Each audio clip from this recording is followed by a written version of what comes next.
Hey guys, welcome into this segment from our full-length The Onside Kick podcast. In order to get the full podcast, go down to the description, go to Blog Talk Radio / The Onside Kick to download the full thing. Enjoy, everybody. And Mark, we're going to move on into our third topic here on the podcast, numero tres. We're going to be talking NFL draft. We love our NFL draft topics here, and you want to know why we love them? Because you guys love them. And we're going to be talking a little bit of Deshaun Watson in this one. National championship game happened on Monday. That's why we're recording this podcast and the other podcast on Thursday night instead of Monday night. Me and Brandon and yourself had to watch the national championship game. I'm going to get right to it. Based on the championship game from what we saw, how high, will his stock rise, and how high should Deshaun Watson's stock rise? The answer is that yes, it will rise, of course. Especially because right now he's considered like a second-round pick. He's in the first round now. I think that he's probably a top 15 for sure. I want to put him in the top 10 as well because there's a lot of quarterback-needy teams. But, man, I think after these last two games and the other great game against Alabama, teams are going to suddenly just change everything that they feel about Deshaun Watson and just say, yeah, this guy, he's top 5 worthy. I definitely think some team is really going to jump on him in the top 10. I don't want him to be a top 10. It has nothing to do with when I say that, like, oh, I got something against, like, everyone's going to say, oh, Ricky's got something against Deshaun Watson because he said he shouldn't be in the top 10. No, the reason why he should not be in the top 10 is because he doesn't deserve to be in the top 10. I watched that national championship game, and you want to know what I saw? I saw a quarterback who was sporadic with his accuracy, really couldn't get any, like, the whole big thing that they talked about was, oh, if they hit 86 plays, they'll wear out this defense. They hit 86 plays, they'll wear out this defense. But really, it was sporadic accuracy from the quarterback position and then big freaking plays from his wide receiver and his tight end, Mike Williams being the wide receiver, big plays from them in order to make the play. Let's put it this way, and I hope Deshaun Watson's not going to be a coach right now, because after the game, Samantha Ponder, she even said when she was interviewing Renfro, she's like, well, what do you think of Deshaun Watson kind of asking Dabo Swinney, hey, let's run the ball. Let's run the ball here on 4th and 1. Let me run it in instead of the little rub route thing that had been working all game. It's one of the things where I think he's not the most accurate of quarterbacks. Yes, he's athletic, but I look at his completion percentages throughout the season. Yeah, he's had some games that were 81, but 55, 50, 80, 66, 44, 60, 75, 62, 81, 74, 69, 81, 67. He had a 64.3% completion rating against that Alabama team. I just think in the NFL, the defenses are faster. They hit harder. Like, you think Alabama hit hard?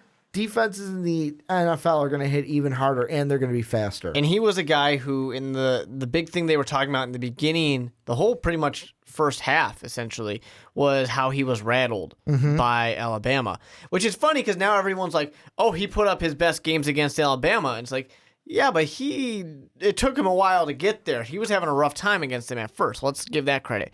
No, I think that Deshaun Watson's going to go early because I think people are going to buy in on the hype. My concerns about him are that he's a mobile quarterback that already has been hurt a lot. Don't call him a dual threat quarterback. He said that early in the season. Don't call him that. I didn't call him dual threat because I don't think... He's a traditional size quarterback. No, not quite. The accuracy is a big issue for me. I see him using his legs a lot. I see him getting hurt because he's already gotten hurt a ton. And I think that that's going to be the downfall for him. You know, you got Johnny Manziel, and I'm not comparing to Johnny Manziel, but Johnny Manziel got out of the NFL for different reasons. But my big criticism on him was that he could not continue to take the hits that he takes. Deshaun Watson takes a lot of hits, and he takes a lot of bad hits. You know, a lot of awkward hits, things like that. He's just not going to last in the NFL if he does that. He has to pretty much completely change the way he plays, and maybe he wants to. But I think when a team like the Los Angeles Rams are going to look at him, or I'm sorry, not the Los Angeles Rams, like the San Francisco 49ers, when they're going to look at him, number 1 overall for the Cleveland Browns. When these teams are looking at him, hell, even the Chicago Bears at number 3, they're going to want him to be that athletic Cam Newton type of quarterback. But what's the problem with Cam Newton right now? He's getting hit he's getting, absolutely destroyed out there, and it completely ruined his season. Another thing that I'm looking at, because I'm kind of right now looking at the stats, kind of looking at, and just to bring this up, I looked at CBS's draft profile. You want to know who they're comparing him to right now? Take a guess. What? My guess would be Cam Newton, but I don't know if that's right. AFC quarterback. And I'll give you a hint. We talked about him in the other Tyrod Taylor. We talked about him in the other podcast.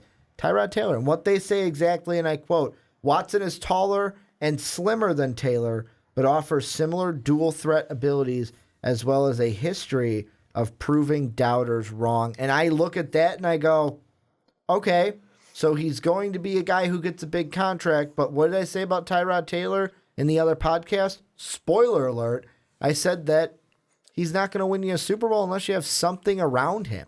And the one thing that I look at is, look at the offense that Deshaun Watson was in college. It was an offense that worked very quickly, where Deshaun Watson never had the ball in his hands.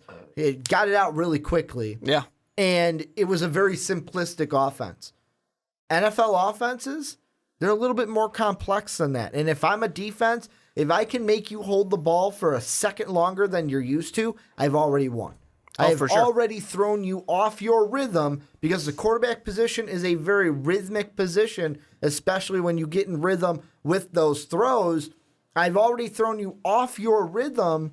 Plus, how many times do we hear analysts talk about quarterbacks and going, oh, make the reads, analyze the defense? The thing they talk about Tom Brady so much, and the thing that he's great at, is scoping the defense out. And everything is the reason why Jared Goff didn't have success this year, because the CBS report kind of throws in there where they say that he kind of has the same durability questions as Goff.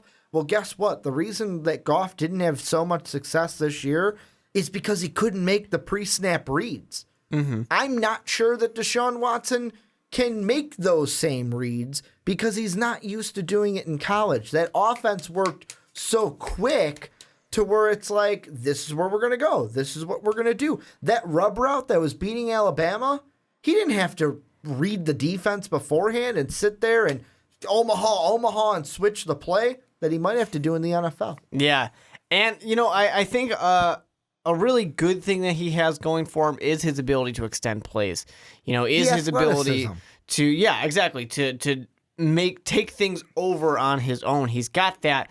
And, the thing that's going to be interesting to see with Deshaun Watson is, are teams going to want to go the more typical route, or are they going to want to go with another one of these mobile quarterbacks? Because I think it's just a couple weeks ago, Ricky, that where we were talking about these, and we were saying the mobile quarterback experiment has essentially ended in the NFL. It's basically failed. Cam Newton's the last one besides Russell Wilson. But Russell Wilson, he throws the ball less than anybody in the NFL. He's got this great run game, and he's got an amazing defense that's helped him out. When Cam Newton was successful, it was because of the run game and the amazing defense. You look at the teams that are the top, and I don't see anybody that has an amazing defense or a great run game. So there's not really, I guess Chicago's got a good run game. I was just going to say, the Bears have a run game and a defense with maybe potential. Yeah, definitely potential. They need defensive backs, but yeah, I would go Adams over Watson, though. I wouldn't. I would not take Deshaun Watson in the top 5. I would not take him in the top 10. If I'm later in the first round, maybe. I wouldn't do it either. The highest I would take him is like after 20. The thing about Deshaun Watson is he provides more excitement for a team than than Kaiser, than Trubisky, than Mahomes. Name your quarterback. Deshaun Watson is more exciting than he is. And that's what teams are going to buy in on, the excitement of having him. That's why you see these guys like when Cam Newton had a great ride and then ran into the NFL, when Jameis Winston took the world by storm and then went into the NFL. You can say Johnny Football to a lesser extent because he fell quite a bit. But I think that hype is what someone's going to buy on Deshaun Watson because he's going to sell jerseys. He's going to get fans in the seats. And there's some of those teams that they need that. They need fans in the seats. And I'm looking right now, and I mean, late teams that could take a stab on him. I mean, I don't think the Chiefs do, only because they don't need an athletic quarterback. And all the other ones, like the Raiders have their guy, the Packers have their guy, Seahawks, the Steelers, the Falcons. But the one that I look at, I mean, I know they gave Brock the Cock money, but the Texans, Bill O'Brien kind of saying, hey, you know what? We can even have him sit if we want behind a Brock the Cock. Now, Texan fans, before you kill me, no, I'm not saying to draft him. But the thing is, if you are a later team or if you're a team in the second round that wants to trade up, the one thing that I could see a similar situation to Teddy Bridgewater. Bridgewater went last pick of the first round because the Vikings traded up. Mm-hmm. I can see the same thing happening with Watson. Like, if he's sitting there when the 32nd pick rolls around, I could see maybe a team like the Bears or the 49ers or a team that needs a quarterback to say, hey, you know what, let's take a stab and trade up with the Super Bowl champion to try to grab our guy. I think that when you look at the options, you really, your first round quarterbacks, you have three options. You have Mitch Trubisky, you have Deshaun Kaiser. Trubisky, by the way. Deshaun Kaiser, Deshaun Watson. These are your guys you have available to you.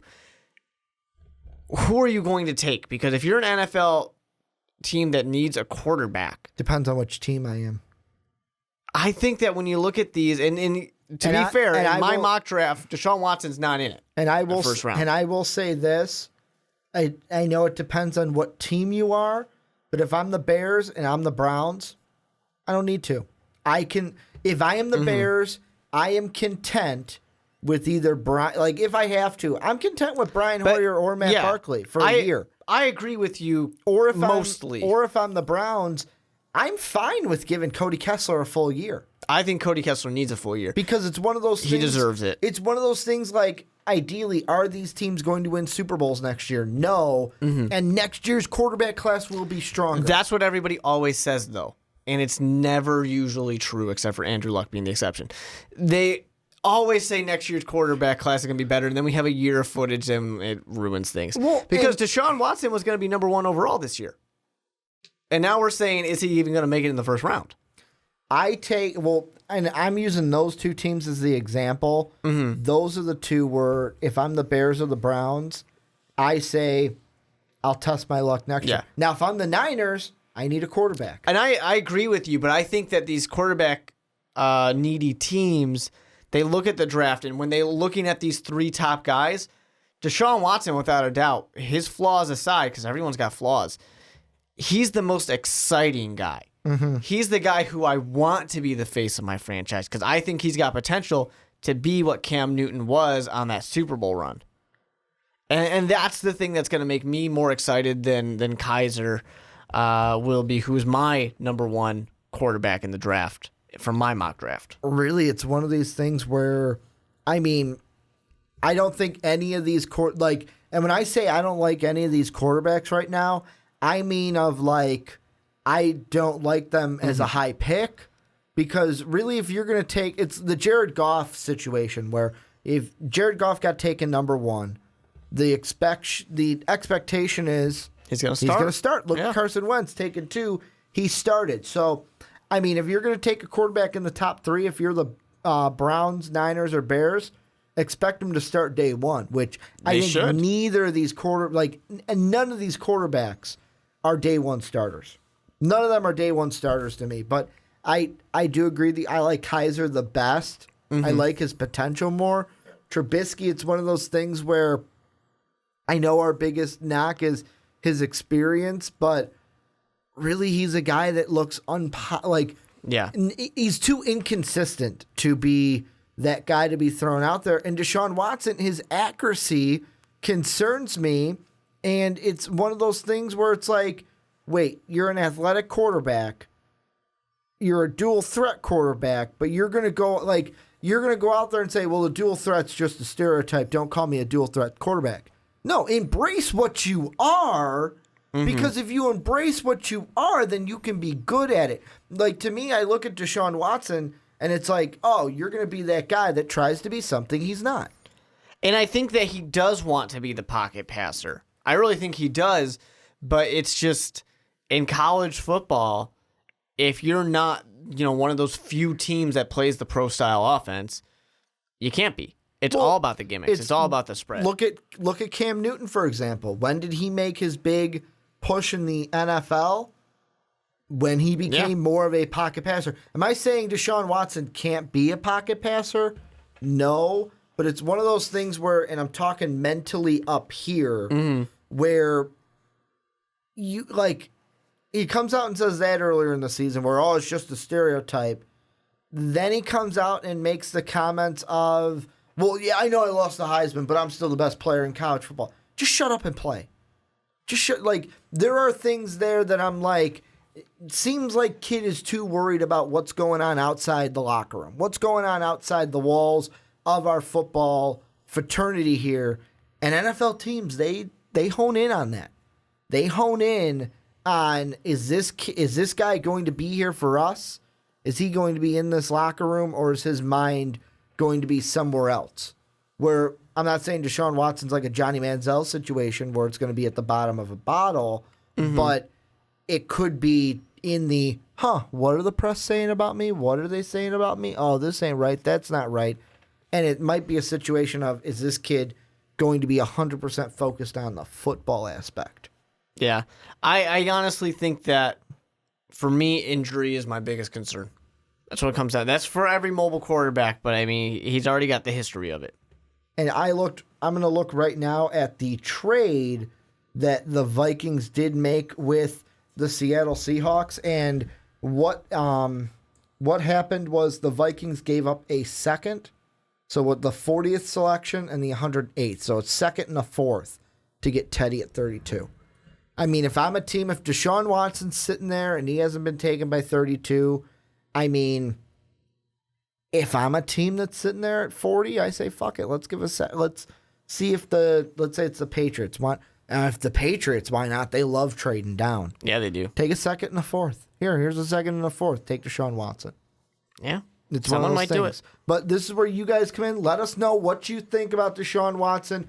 I'm going to ask this. How high would you guys put his draft stock after the national title game? To me, it all comes down to his tight end and Mike Williams made better plays in that game. I mean, Jordan Leggett and Mike Williams made the big plays, made key plays, and really I'm more high on Mike Williams coming into the draft than on Deshaun Watson. But this is a conversation. I've given my opinion enough. This is where you guys come in and let us know what you think. Well, I hope you guys enjoyed that segment from the onside kick. If you think the fun stops there, you're wrong, because click the video right over here. What are you thinking? Come on, click it. It's going to go away. It's going to go away. Bye, everybody.